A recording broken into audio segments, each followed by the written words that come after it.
近期天气变化大，许多人出现咳嗽症状。但如果你的咳嗽持续数周以上没有好，再加上伴随走路越来越喘的情况，可能要小心，不只是感冒，或者是单纯的老化现象，有可能是菜瓜布肺。其实肺部纤维化的原因很多，成因也相当复杂。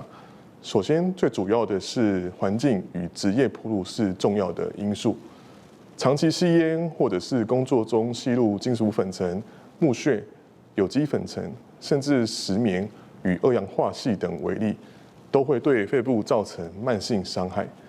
此外，另外一个大族群呢是患有类风湿性关节炎或硬皮症等自体免疫疾病，以及严重的胃食道逆流，也都是高风险族群。新的菜瓜布肺的原因，是因为我们身体里面的纤维母细胞在调节肺受损伤害之后，失去了一个渐渐的机制。那因此会就像我们讲的，就是丝瓜里面的纤维慢慢变硬，那硬了之后，整个肺部的弹性减少。其实自体免疫疾病也会合并肺纤维化，比方说硬皮症很常见，那其他的还有类风湿性关节炎、干燥症，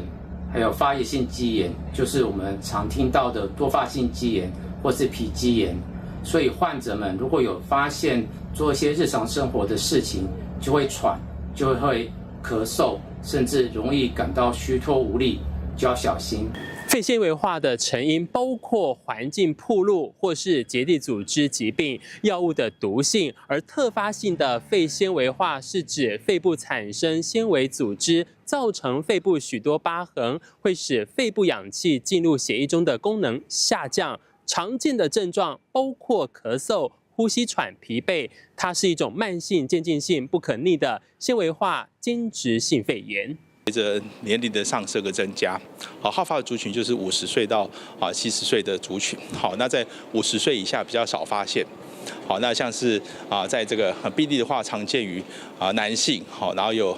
抽烟的病史，然后或者是其他的潜在危险因子的话，好，包括有这个环境职业暴露啦，好，或是慢性病毒感染，好，或者是有这个胃食道逆流啦，好，或是基因的因素这样。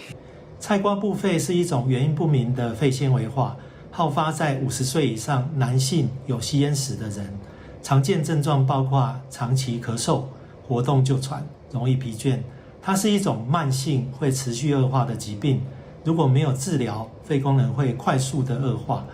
甚至有可能发生急性恶化，短时间内就变得很严重。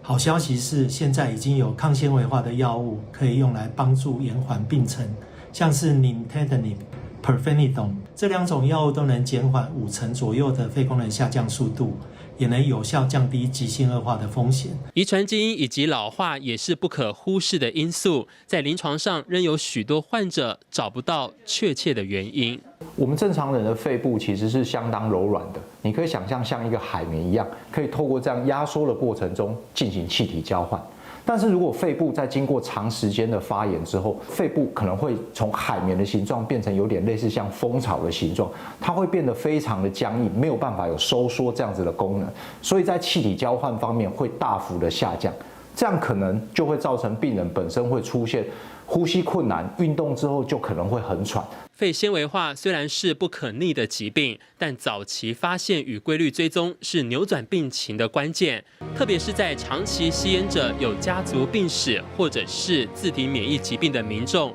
更应定期肺部健康检查，为自己健康把关。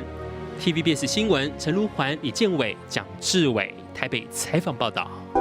想看最完整的新闻内容，记得下载 TVBS 新闻网 APP。